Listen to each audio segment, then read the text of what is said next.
The name Queen Elizabeth I conjures images of a powerful monarch, a triumphant leader who steered England into a golden age. She was an emblem of sovereignty, intellect, and the mystique of royalty. Her image was a masterclass in public relations, the eternal Virgin Queen, a divine embodiment of national pride. We remember her for defeating the Spanish Armada and turning England into a Protestant superpower. Queen Elizabeth's personal hygiene was less about cleanliness and more about a carefully controlled political image, driven by fear and vanity. It was a world where water was a threat and illusion was survival. Join us as we dive into 5 of the most unusual and revealing hygiene customs of Queen Elizabeth I. Chapter 1: The Sweet but Bitter Reality of Elizabeth's Teeth. In her dazzling court, Queen Elizabeth I was surrounded by wit, poetry, and splendor. But the most bittersweet part of this opulence was her obsession with sugar. In the 16th century, refined sugar was a luxury so rare it was counted like jewels and locked away in chests. Elizabeth, however, indulged with royal abandon.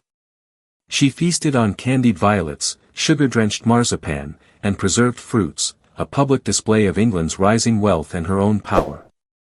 Unfortunately, dental hygiene in the 1500s was primitive and misguided. The Queen herself is believed to have used a sweetened paste of sugar and herbs to clean her teeth, a practice that actually sped up the decay. The abrasive powders combined with the sugar simply wore down her enamel and invited rot.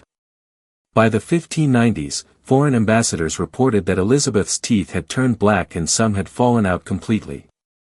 Her breath was said to be so foul it caused discomfort to those nearby, and her missing teeth made her difficult to understand. Despite the pain and embarrassment, she adamantly refused extractions. In a bizarre attempt to convince her, a courtier even had a tooth pulled in front of her to prove the procedure was survivable. But perhaps the strangest side effect was the fashion trend her smile created. Noblewomen began darkening their own teeth with soot and charcoal to mimic the Queen's appearance. Blackened teeth became a symbol of wealth and an imitation of the monarch, proving that in Tudor England, even decay could be aspirational as long as it belonged to the Queen. Chapter 2: Bathing, a luxury of illusion, not sanitation. Host: The most famous quote attributed to Queen Elizabeth I on the subject of cleanliness is, "I bathe once a month, whether I need it or not." While its authenticity is debated, it perfectly captures an era that saw water not as a cleanser, but as a threat. People believed frequent bathing invited illness, disrupted the balance of the body's humors, and exposed them to bad air or miasma. For Elizabeth, bathing was a rare, logistical undertaking. Her palaces had no running water or plumbing. A full immersion bath required wooden tubs, buckets of heated water carried by servants, and immense effort. It was a luxury on par with a coronation, not a daily ritual. Instead of soap and water, Elizabeth relied on a daily regimen of changing her linen undergarments, sometimes multiple times a day. These shifts were believed to draw out impurities and keep the body clean through contact alone. Her contemporaries saw this as sufficient and even admirable. The Queen also used rose water, vinegar rinses, and herbal infusions applied by attendants to refresh and protect her skin. The cleanliness Elizabeth pursued wasn't one of sanitation, it was one of illusion. She owned hundreds of dresses and surrounded herself with fragrant gloves and handkerchiefs, demanding her appearance be immaculate. She avoided bathing not out of neglect, but because water threatened to undo the perfect image she projected. To bathe was to be vulnerable, to soften the skin, and to risk disease. Having seen how weakness destroyed her own mother, and Bullen, Elizabeth could not afford to appear fragile. Chapter 3: The Deadly Mask of a Monarch, Makeup. Host: Queen Elizabeth's face is one of the most iconic in history, pale, smooth, and almost spectral. This look was more than makeup, it was policy. In an era that revered white skin as a sign of nobility and divine favor, the Queen's cosmetics were a shield against scrutiny and a symbol of authority. Her makeup of choice was Venetian ceruse, a deadly mix of white lead and vinegar. This toxic concoction created the illusion of flawless skin while silently corroding it, leaving scars and lesions over time. She also used lip color made of cinnabar or vermilion, both containing mercury, which seeped into her bloodstream and caused neurological symptoms consistent with mercury poisoning. She persisted with these poisons because her skin was not merely her own, it was the realm's. She used her appearance to intimidate rivals and deny the passage of time. Portrait artists were forbidden from painting her in natural light and were required to use stylized templates, reusing idealized features from earlier paintings. In her final years, her face was reportedly so fragile that touching it risked it crumbling. She also didn't bathe her face often, as doing so would wash away the mask and the myth of Gloriana the Virgin Queen, along with it. Her image, she believed, had to remain intact even as her body failed beneath it. Chapter 4: The Unsanitary Reality of Tudor Palaces. For all the opulence of her court, an unpleasant truth lurked behind the finely embroidered tapestries and beneath the gold-leafed ceilings, there was no plumbing. For all her majesty, Queen Elizabeth I lived in an environment more medieval than modern. The palaces she inhabited, like Hampton Court and Richmond Palace, had no toilets, no sewage systems, and certainly no running water. Instead, human waste was handled through systems that had changed little from the Middle Ages. The Queen's private toilet or close stool was an ornate, cushioned chair with a hole cut in the seat, beneath which a ceramic chamber pot was placed. This pot had to be emptied, cleaned, and perfumed multiple times a day. And the person tasked with this? Not an anonymous servant, but one of the most trusted and prestigious officials at court, the groom of the stool. Despite its name, this was not a lowly attendant but a nobleman of high standing, chosen for discretion and loyalty. He had unmatched access to the Queen during her most private moments, assisting with dressing, hygiene, and even political discussions. To be appointed groom of the stool was a great honor and a strategic position of influence within the court. Beyond the Queen's chamber, the reality of waste management was far less ceremonious.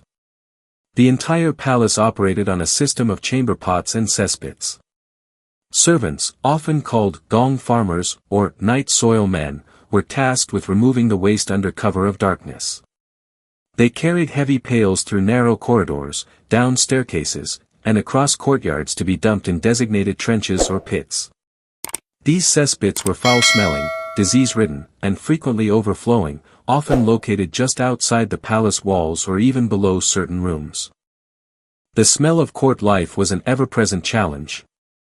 In an effort to mask the stench, herbs such as lavender, rosemary, and sweet marjoram were scattered on floors or burned as incense. Rushes were spread over the floorboards and perfumed with oils. But these rushes were not changed regularly, and beneath them accumulated layers of dirt, hair, food scraps, and unspoken filth. The Queen's movements were even strategic to avoid unpleasant odors. She traveled frequently between royal residences not only for political purposes, but also to escape the inevitable buildup of waste. Without plumbing, no amount of elegance could keep a palace fresh for long. The longer the court stayed in one location, the worse the smell and the health conditions became. For all its opulence, Elizabeth's court was a world of paradoxes, where perfumes masked decay, velvet-lined seats hid chamber pots, and the most powerful woman in the realm lived side by side with the unshakable odor of humanity. It was a constant battle between appearance and reality, a testament to how far she would go to maintain her image in an era defined by its lack of modern sanitation. Chapter 5: The Perfumed Armor, How Scent Became a Weapon. To fully understand Queen Elizabeth I's hygiene habits, one must first understand her relationship with control. Everything about her body, from her powdered face to her gloved hands, was a symbol not of beauty but of command. And nowhere was this more evident than in her avoidance of bathing. In the Tudor era, water was not just inconvenient, it was intimate and it was a threat. To bathe meant to bare one's body, to soften one's skin, and to invite both disease and vulnerability.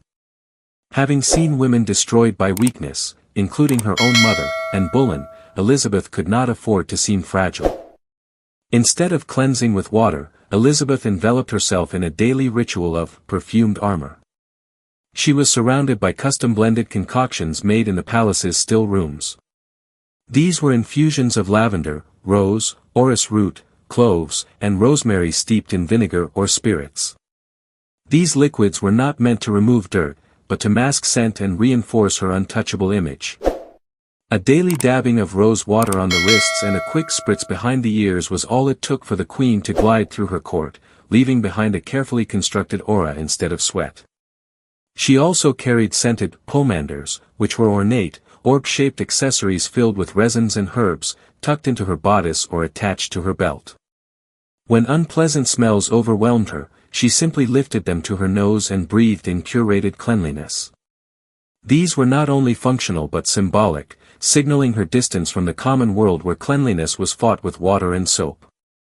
For Elizabeth, fragrance was more than a preference, it was a boundary. Even her clothing was part of this sensory strategy. Her gloves were perfumed, and her handkerchiefs were embroidered and soaked in aromatic oils. The queen's heavy and layered garments served both to hide her body and preserve its scent. She was even known to gift perfumed gloves to favored courtiers, a way of sharing her controlled scent with others, never the source. Hair washing was out of the question.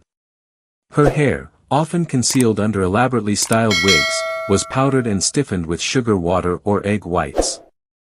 When her natural hair began to thin from age or lead poisoning, she wore ornate wigs that were carefully scented and curled to perfection. But beneath all the lavender and powder, the queen's body aged. Her skin, damaged by years of lead-based cosmetics, became fragile and marred. Rumors circulated of open sores, flaking patches, and a face that could no longer withstand touch. And yet, she never abandoned her rituals, she doubled down on them.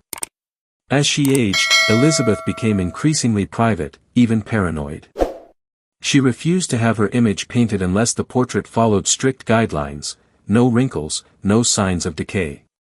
She banned mirrors from her private quarters. Some even claimed she had a chambermaid whose sole responsibility was to reapply powder to her shoulders when no one else was looking. The mask of the monarch could not crack, not even in solitude. Bathing then was not simply avoided out of ignorance or laziness. It was rejected because it represented too much reality. A bath would reveal the body, its weakness, and its decay. It would risk removing the powder that shielded her. It would expose the queen as human. And Elizabeth had spent her entire reign convincing the world she was something more. In her later years, she carried a scented walking stick which she would raise delicately while passing particularly pungent courtiers. This wasn't just about avoiding unpleasantness, it was a subtle performance, a reminder of the line between sovereign and subject. Her body was no longer simply hers, it was an extension of the crown. Cleanliness in Elizabeth's world was not about health. It was about image, and image was everything. Queen Elizabeth I remains one of history's most iconic monarchs, not because she was pristine, but because she mastered the power of illusion. Her hygiene habits were a conscious choice, deeply rooted in a world where ritual and image were one and the same. To bathe was to risk the mask, and she would never let it slip. Instead, she powdered, she perfumed, she posed. In doing so, she transformed herself into something larger than life, something unwashed perhaps, but undeniably unforgettable. In her court, cleanliness wasn't a matter of soap and water. It was a matter of survival.